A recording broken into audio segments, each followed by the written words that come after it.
So for today's video guys, uwian mode tayo. Sama pala natin si Boss Rick.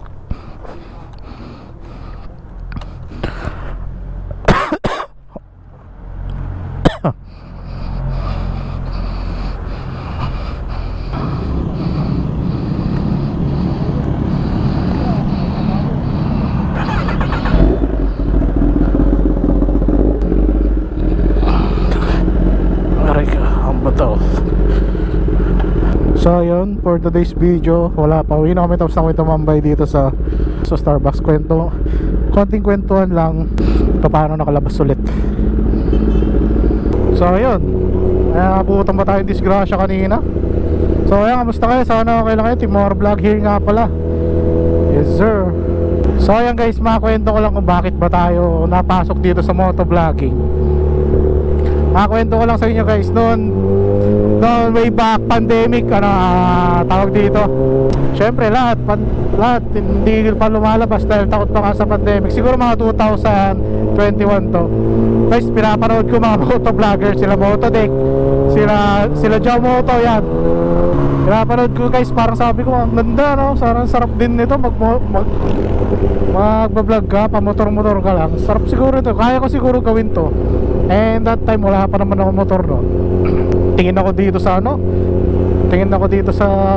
cellphone ko, syempre kung anong good bike ba para sa mga beginner. So man, dyan yung Ninja 400 na unang choice ko guys, Ninja 400. Tapos sumunod yung CBR 500, yun lang yung kaya ng budget ko. Nasa almost 320 pa yung CBR nun. And then nasa 300 lang din ata yung Ninja 400 kung pagkatanda-tanda ko pa.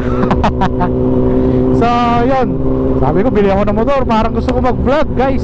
Then yung pagkatapos nun,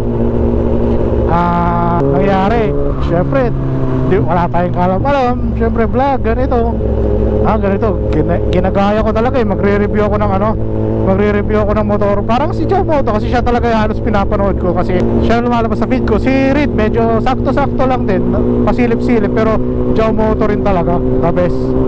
Ayun, sabi ko, edit ako, gawa ako ng page.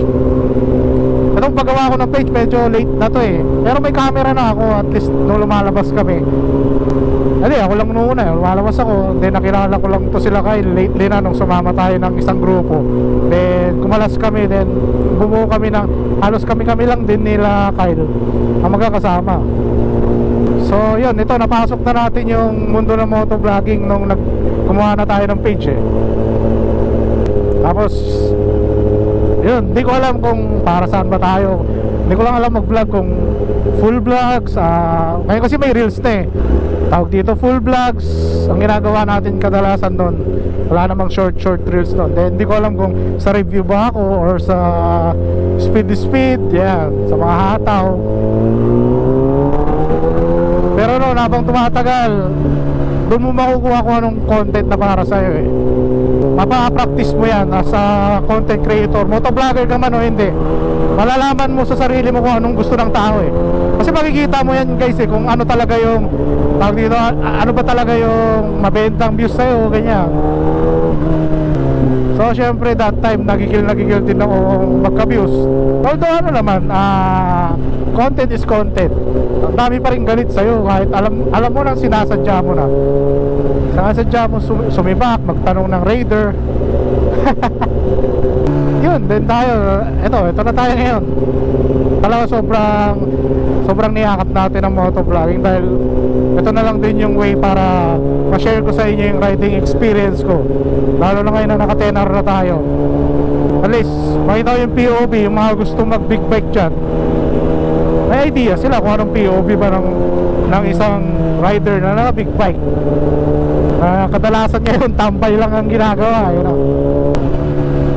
Ito, nakakasama natin dati sila Mototurok. Ngayon, solid na rin, gumawa na rin ng page.